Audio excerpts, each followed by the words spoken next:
The story begins in a fantasy world of swords and magic, where one seemingly ordinary adventuring party is about to discover that its fate has already been written. After a teleportation trap throws the group into the deepest floor of the supposedly cleared Gazelle dungeon, Wolka comes face to face with its true boss, the terrifying Grim Reaper. As his companions struggle around him, Wolka suddenly realizes something impossible. He knows this world, this dungeon, and even the tragedy waiting for their party. But the realization comes too late. The Grim Reaper attacks without mercy, cutting through Wolka before anyone can react. Wolka crumples against the stone floor, blood pouring from his wounds as his terrified companions scream his name. He can barely remain conscious. Through the pain, only one bitter thought escapes him. Damn. Wolka remembers exactly how this encounter is supposed to unfold. The boss will torment them, summon endless monsters, and finish the entire party with a single overwhelming strike. Then the truth fully returns. 17 years ago, Wolka was reincarnated into a world based on a dark fantasy manga he once read in Japan, and he finally remembers their assigned roles. The Grim Reaper is meant to be defeated later by the protagonist. Wolka and the girls are merely disposable background characters whose annihilation exists to showcase the hero's power. No one in the party can continue fighting, and running is impossible. If they simply follow the original plot, they will all die before the protagonist ever arrives. Yulisha clings to the dying Wolka and begs him not to leave her, yet he knows even their strongest condition would never have been enough against this monster. Wolka orders her to run while she still can.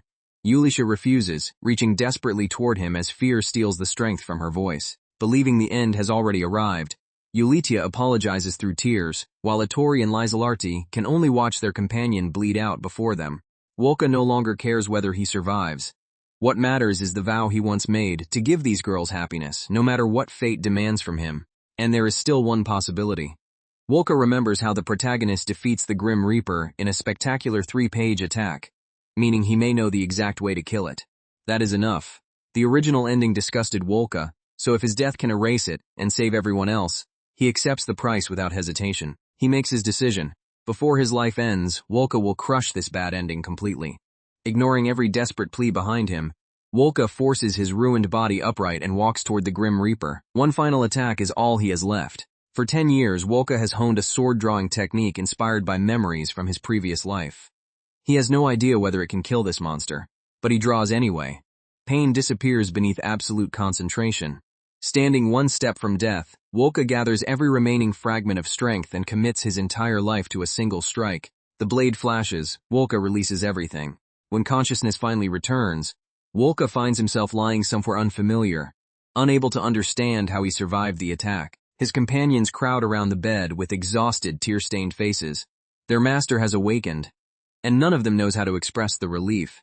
The girls rush toward him at once, calling his name and checking whether he can hear them. Their panic nearly overwhelms the quiet room. One of them loses her balance and falls against Wolka, turning the emotional reunion into a painfully awkward collision.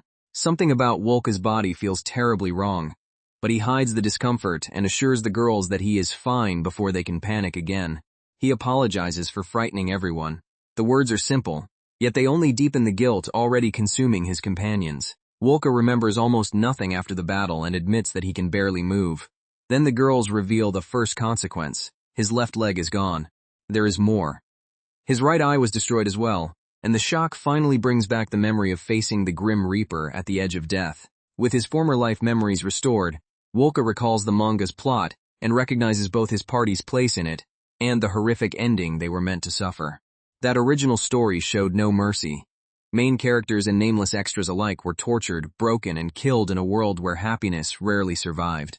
Wolka immediately asks about Yulia and Atori, caring far more about their safety than his missing leg or blinded eye. He learns that the others are unharmed and have briefly gone shopping, allowing the tension inside him to finally loosen. Relief washes over Wolka. The girls are alive, that alone makes the price feel bearable. Emotion catches in his throat as the reality settles in. The future he hated has truly been changed. Even so, his companions remain visibly shaken, unable to forgive themselves for standing helplessly while he sacrificed everything. When they worry that touching him has aggravated his wounds, Wolka calmly tells them not to concern themselves with his damaged body. He did it. Wolka defeated the cursed boss, escaped the most traumatic ending in the entire manga, and protected the precious friends who should have died beside him. To reassure them, Wolka declares that losing one eye and one leg is a small price for their lives. He has no regrets. Unfortunately, those words strike far deeper than he realizes. During the 10 days following the battle, the girls repeatedly replay Wolka's sacrifice in their minds. Their guilt, fear, and devotion quietly grow until the atmosphere around his bed becomes suffocating.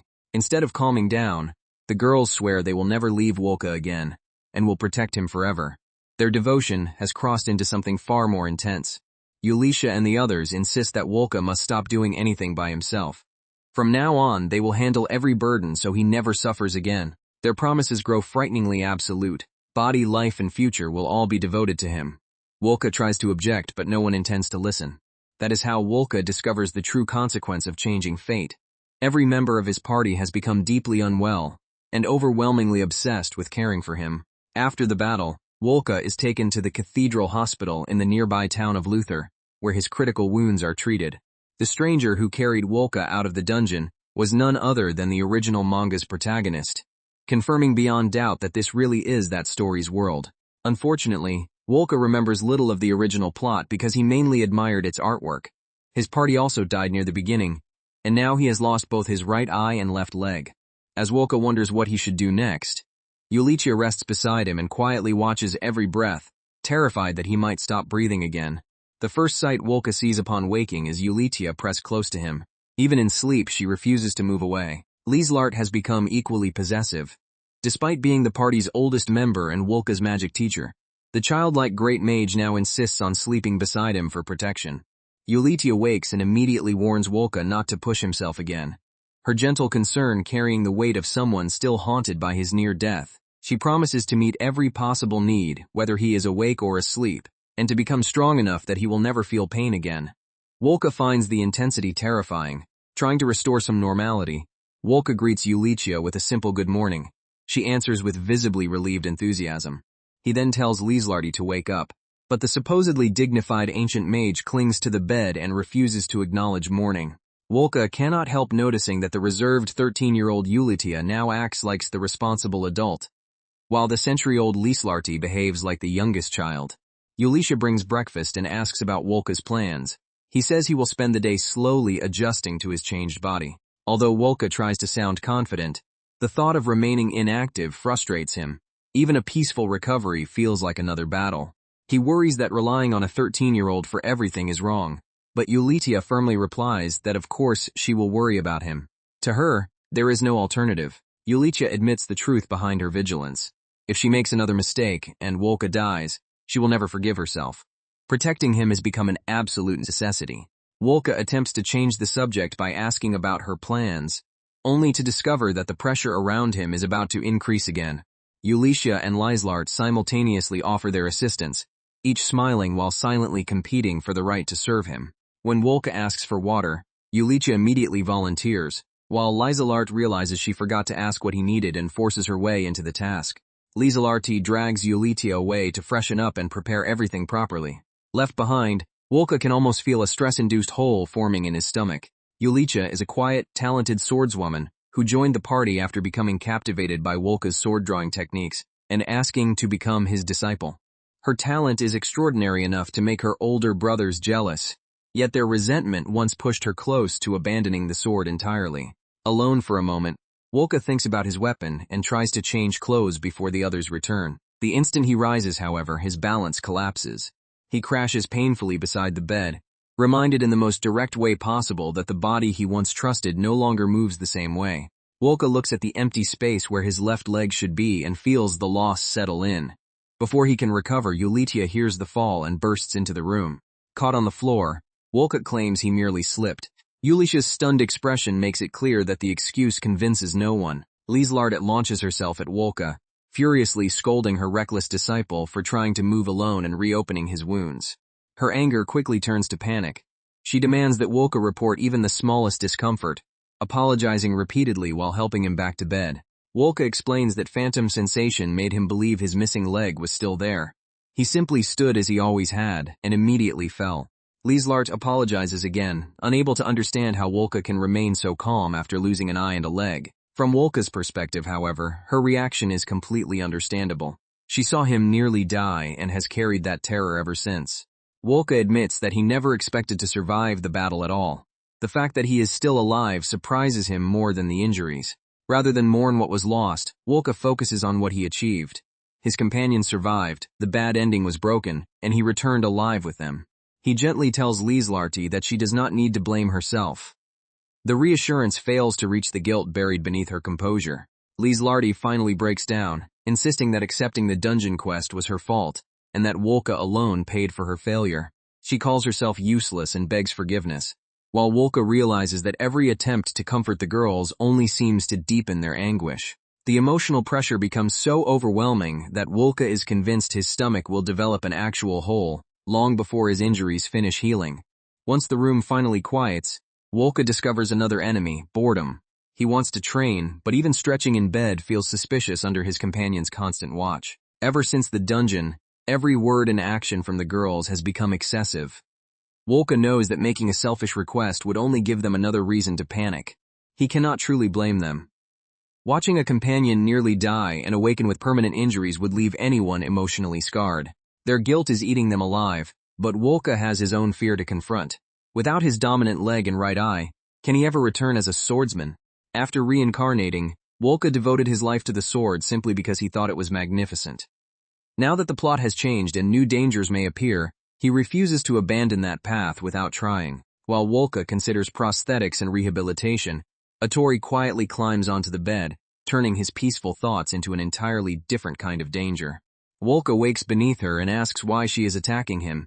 Atori casually explains that she only wanted to pounce on him. Being mounted by an extreme battle enthusiast is hardly relaxing, so Wolka points to his missing leg and asks her to give him a break. Atori admits that fighting him while he is vulnerable would only satisfy her, then offers to do all the moving herself. The arrival of the others is the only thing that makes her reconsider. Atori is a heavy fighter from a warrior race whose members can battle entire groups alone.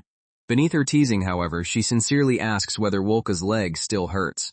Wolka explains that holy magic closed the wound and removed the pain. Atori is visibly relieved, even if part of him suspects she was checking whether he could spar. She adds that she has hunted most of the monsters around Luther, clearing potential threats, while Wolka remains unable to fight. Watching Atori, Yulitia, and Lieslarti continue as extraordinary powerhouses makes Wolka feel painfully inadequate. In his present state, he worries that he has become nothing more than luggage. The instant Wolka suggests that his injuries might make him a burden, Atori rejects the idea. There is absolutely no chance she will leave him behind. Among Atori's people, a saved life must be repaid with a life. Since Wolka protected her when she failed to protect him, she believes an unpayable debt now binds them. Atori vows to dedicate every bone, drop of blood, and fragment of her soul to Wolka. Living and dying for him is no longer a promise, it is her purpose. With unsettling tenderness, she tells Wolka to rest easy. She will never allow him to face danger alone again. Wolka thanks her but firmly refuses another surprise attack. His consideration only makes Atori smile more dangerously. When Atori asks whether Wolka would rather be the one attacking, he cannot completely dismiss the suggestion. A knock at the door saves him from answering. Yulichi arrives and announces that it is time to shop. Atori leaves with her, promising to see Wolka later. Once they are gone, Wolka realizes that every member of the party has developed the same crushing devotion. Saving them from one dark route may have pushed everyone toward another. Still, these are no longer disposable manga characters to him. They are irreplaceable companions, and Wolka wants each of them to reach a genuine happy ending. That means he must stop making their daily lives revolve entirely around his condition. The first step is learning to handle himself again. Wolka renews his vow. He will use everything within his power to give everyone a happy ending and save his stomach from their overwhelming attention. He begins with the simplest rehabilitation possible, exercising on top of the bed while declaring that his normal life will return soon. The movements are unimpressive compared with sword training, but every strained repetition becomes a small battle against helplessness. Wolka quickly discovers how much strength he has lost. Even basic exercise leaves his body trembling and turns recovery into a steep uphill climb. Yulicha catches him training and immediately worries that he is overdoing it. Wolka explains that he wants to rebuild strength before his prosthetic leg arrives. Lying in bed has never suited him. More than anything, Wolka wants to recover enough to resume the sword practice that once defined every day of his life. Yulitia brings a damp towel and praises his effort, then reveals that she and Atori are heading out to hunt monsters together. Before leaving, Yulitia tells Lizelardi to watch Wolka carefully. The ancient mage accepts the assignment with alarming enthusiasm. Yulitia also promises to earn enough money for Wolka's needs, leaving him deeply embarrassed that a young girl is supporting him while he remains in bed.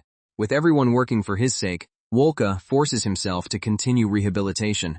He refuses to remain a burden when the others are pushing themselves so hard. Far outside the town, hurried footsteps echo along the road as a young adventurer runs through the hills, already exhausted and afraid. The boy had gone alone to defeat a monster occupying the highway, hoping to prove himself to people who dismissed him as too young. Instead, several beasts chase him down, just as escape seems impossible. The boy spots a lone girl standing calmly ahead of him and realizes she is directly in the monster's path. He screams for her to run, but Yulitia does not move. The beasts charge. 1 slash.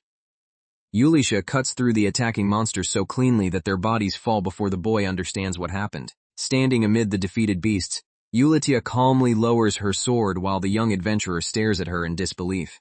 The boy can only watch as blood spills from the monsters around her.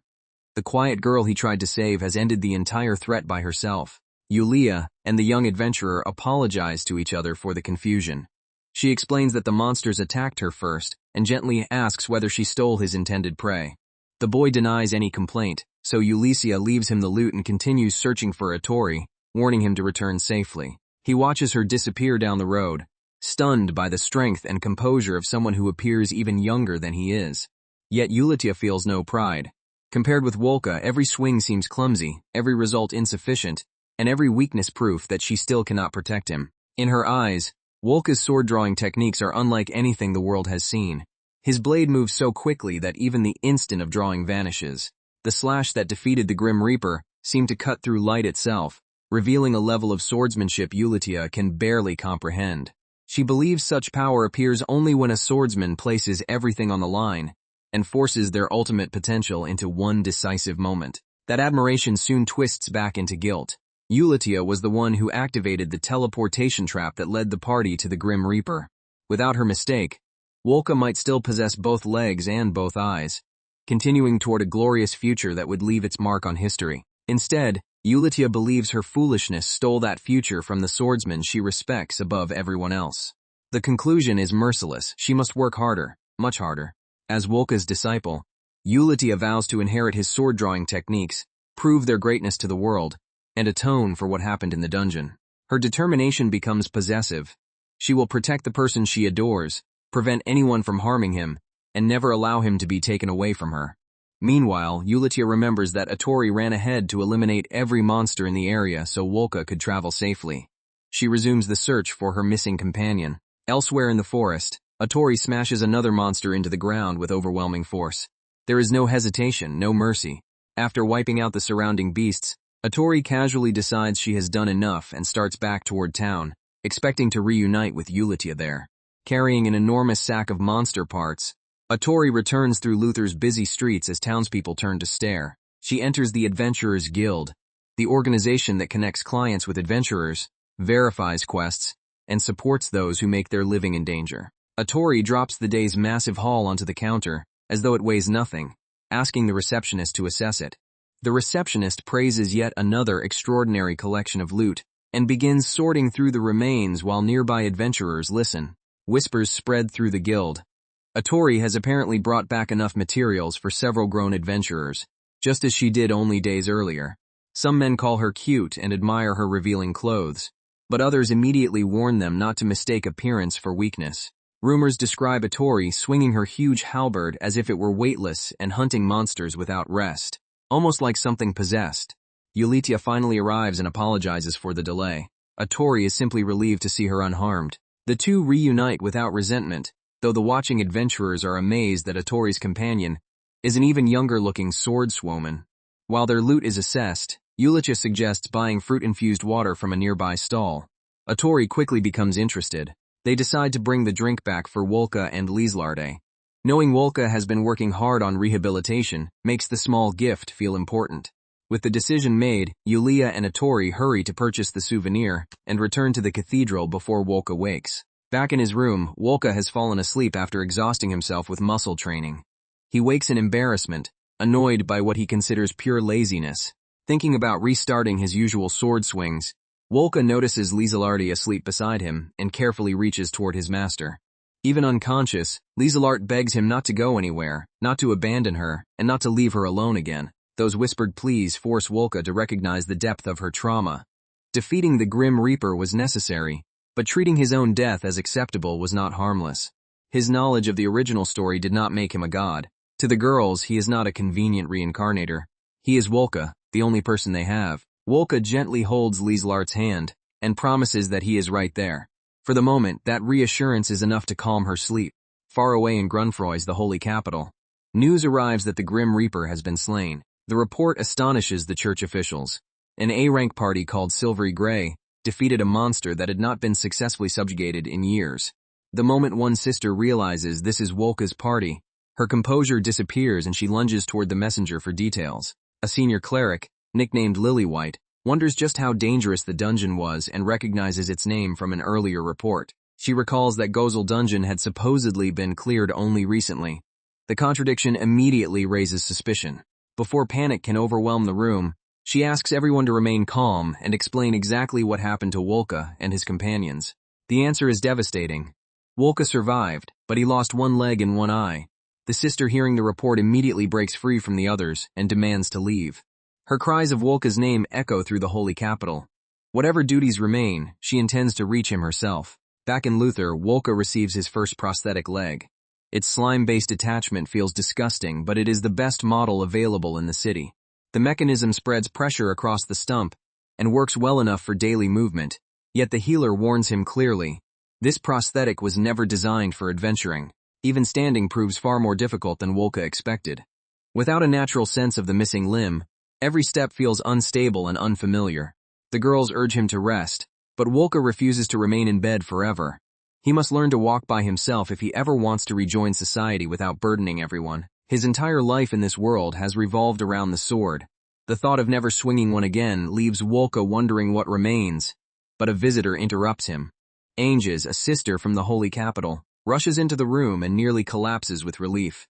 She apologizes for arriving late and for failing to stand beside Wolka during his suffering. Without hesitation, Anges asks Wolka to return with her to the holy capital, where they can live together inside the cathedral from now on. She promises that the citadel will provide meals, treatment, protection, and every form of support while Wolka recovers in the safest place in the world. Anges once supervised Wolka's therapy at the party's home base. A member of the church's central citadel, she is kind-hearted, powerful, and notoriously excessive whenever emotion takes hold.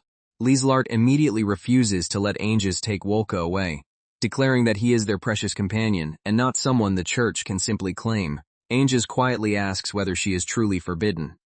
Lieselart hesitates, forced to admit that the citadel may indeed offer the best treatment for Wolka's injuries. The tension sharpens when Anges suggests that Lieselart must hate her for failing to protect Wolka. Her humility disarms the hostility before it can grow. Anges tells the party that she understands their grief. Wolka treasures all of them, and seeing him broken must have caused unbearable pain. She also blames herself for being absent during the monster attack, so she refuses to condemn companions who fought beside him. Even Lieselart is momentarily pacified. Anges offers a compromise. Everyone can live together at the citadel, where Wolka will receive complete care and even a superior prosthetic leg. To the girls, the proposal sounds perfect. To Wolka, it sounds like a beautifully furnished prison where knights will watch him constantly and every need will be handled for him. He politely declines, explaining that he must first confront his body through his own effort. Anges immediately looks as though her entire purpose has been rejected. Wolka hurriedly assures her that he trusts her completely. He simply cannot begin a new life by surrendering every responsibility to someone else. Anges accepts his decision and asks him to call whenever he is truly stuck. Wolka promises he will, but only after giving rehabilitation an honest attempt. Even after the conversation, Wolka cannot understand why Anges cares so deeply when they were never especially close. Before he can ask, another voice arrives. Roche bursts into the room with theatrical greetings, flirting with every woman in sight before embracing Wolka like an old friend. After the jokes fade, Roche asks about the prosthetic and whether Wolka can still wield a sword. Wolka admits that returning to his former style may be impossible. Roche refuses to believe Wolka will surrender so easily. Despite his frivolous behavior, he is an elite citadel knight and one of Wolka's closest sparring partners. Claiming other duties, and several meals with local ladies, Roche leaves as suddenly as he arrived, entrusting Ainges to Wolka before vanishing like a storm. Rehabilitation resumes with the girls positioned across the room. Wolka only needs to walk toward one of them, but their competitive eagerness makes the task feel dangerous. When Wolka steps toward Eulidia, she celebrates as though she has been chosen above everyone else. Lieslarte and Atori immediately protest. Wolka insists that he chose no one and begs them to restore order. The exercise has become a contest before he can take a second step. Still, their noisy argument makes him smile. It has been a long time since the girls interacted with such ordinary energy. Looking beyond the cathedral, Wolka sees a peaceful town where people continue their daily lives. For a moment, this cursed dark fantasy world almost seems gentle. That peace makes him suspect the original protagonist may be the center of the manga's death flags. Avoiding that hero could be the safest way to protect his companions. Without his injuries, Wolka would feel more capable of facing whatever comes next. Now he must think carefully about every decision, because the world no longer follows a familiar plot. That night, Ainges kneels alone in prayer, grieving that Wolka has already endured so much and still insists on bearing his burdens himself. Her thoughts return to their first meeting, when the injured boy heard her formal name, Ainges, and called it surprisingly beautiful. Wolka then asked whether he could call her Anze. That innocent nickname became a precious memory she never forgot. Now the memory only sharpens her guilt. Once again Wolka suffered while Ainges could do nothing for him. When she returns, Roche asks whether her investigation is complete.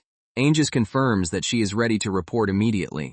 The local guild merely received the dungeon clearance notice, so it appears innocent. The suspicious approval originated with the guild in the royal capital, and the reason remains unknown. Roche promises to handle the investigation before Ainges acts recklessly.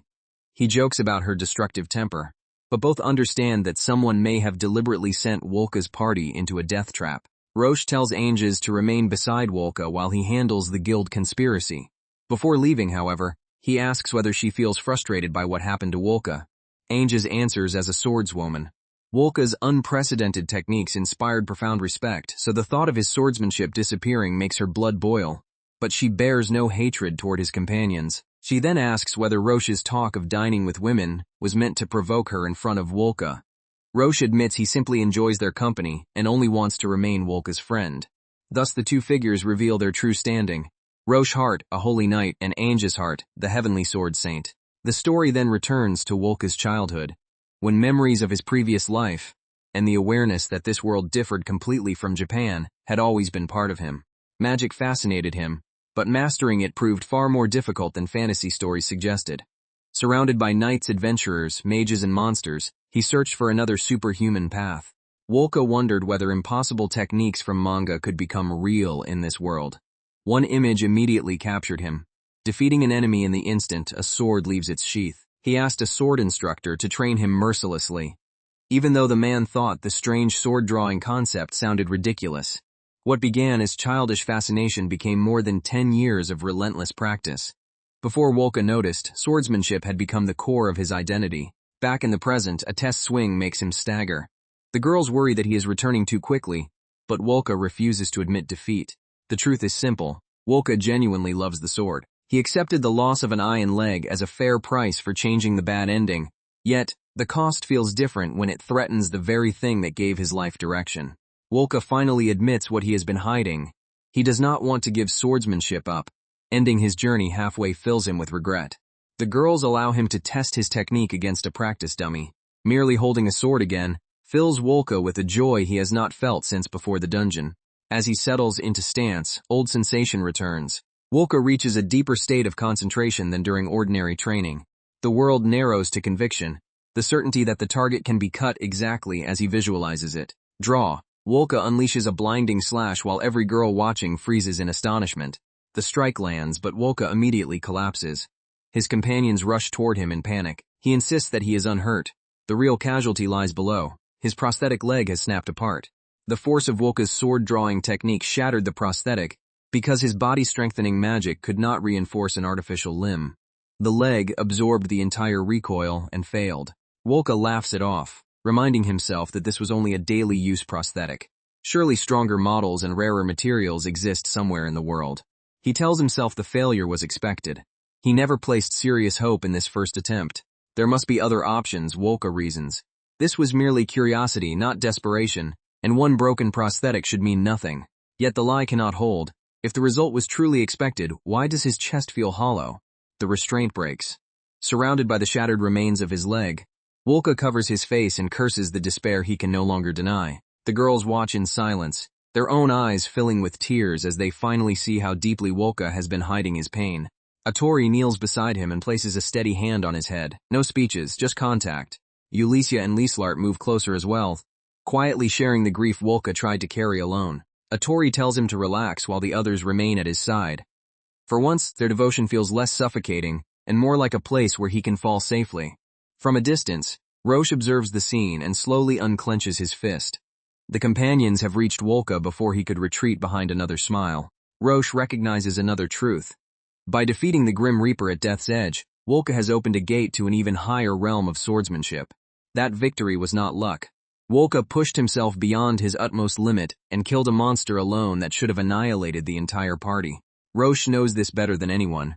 Across countless spars, their record stood at 42 wins and 49 losses, but after the Grim Reaper, that balance may no longer mean anything. Wolka is not a man who can quietly abandon the sword and accept a peaceful life. Everything about him rejects that ending. However, the three girls witnessed Wolka at the edge of death.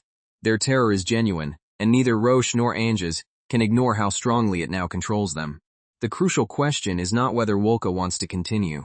It is how much his companions can endure if he chooses the sword again. Roche realizes that Wolka may be facing the wrong enemy. The body is not the only thing he must confront. He must also face the companions standing beside him. Deciding the atmosphere has become too gloomy, Roche steps forward with his usual theatrical smile and calls out to Wolka. He loudly scolds his friend for making so many lovely ladies cry, insisting that Wolka must become far more mindful of women's feelings. That night, however, the girls' apologies still repeat around Wolka. Their tears reveal that the dungeon has not ended inside any of them. 6 years earlier, people mocked the idea of becoming Lieselarte's apprentice. Although she was a first-rate mage, her childlike appearance and solitary nature had left her without students or friends for more than a century. While traveling alone toward another city, Lieslart hears growling and discovers a young boy surrounded by monsters. She assumes the child needs immediate rescue. Proudly introducing herself as the great mage Lieslarte, she prepares to drive the beasts away, only to sense an intense killing intent coming from the boy himself. Before Lieslarte can cast a spell, young Wolka draws his sword. The monsters fall in a single astonishing slash. Lieslart stares at the bodies in disbelief, then turns toward the calm child responsible for cutting down 4 beasts at once. Wolka mistakes her for another endangered child, provoking Lieslarte into a furious declaration that she is centuries older than him. Once the misunderstanding clears, she asks to see his unusual strength again. After examining Wolka's body-strengthening magic, Lieslarte identifies serious inefficiencies. The self-taught spell could improve his swordsmanship, but its unstable structure is dangerously wasteful. Learning that Wolka once collapsed repeatedly while training enrages her. Lieslart calls him an unbelievable fool who could have killed himself long ago. Refusing to let such reckless magic continue, Lieslart offers to become Wolka's teacher while she remains in the city. Wolka accepts. The very next day, his formal magic training under Lieslarte begins. The first lesson is far less exciting than expected. After covering only 5 pages of theory, Wolka starts falling asleep and receives an immediate scolding. He asks to skip directly to practical training, but Lieslart insists that understanding power is essential before using it. Magic will not be treated lightly. 1 week later, Wolka finally puts the lessons into practice and releases a far more controlled burst of strength. He defeats 5 beasts at once, earning Lieslarte's enthusiastic praise for mastering the foundation so quickly.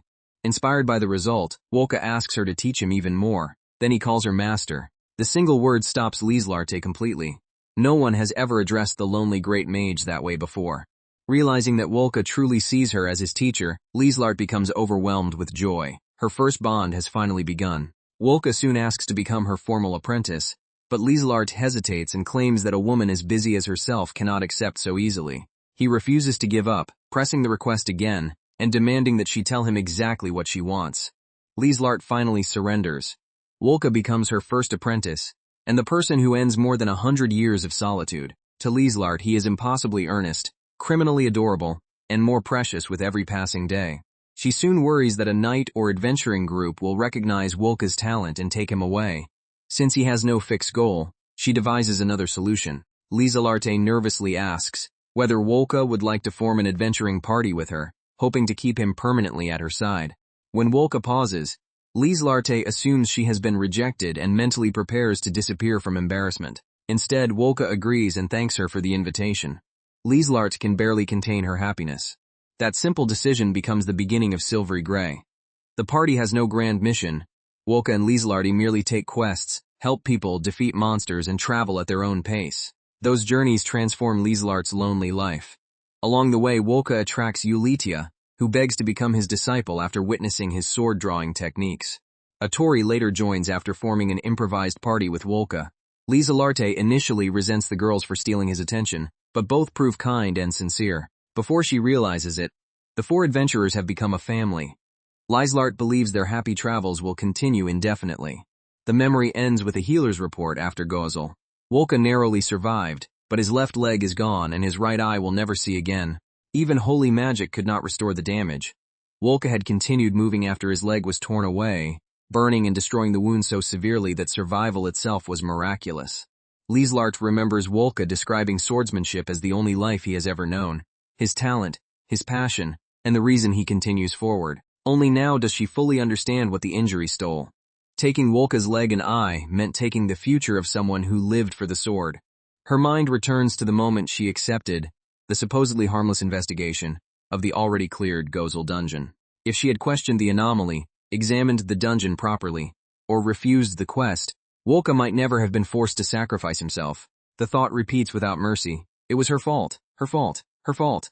1 week later, Wolka is called back to the treatment room after the cathedral repairs his broken daily-use prosthetic. The restored leg works again, but the healer warns that she will not keep fixing it if Wolka destroys it through reckless training.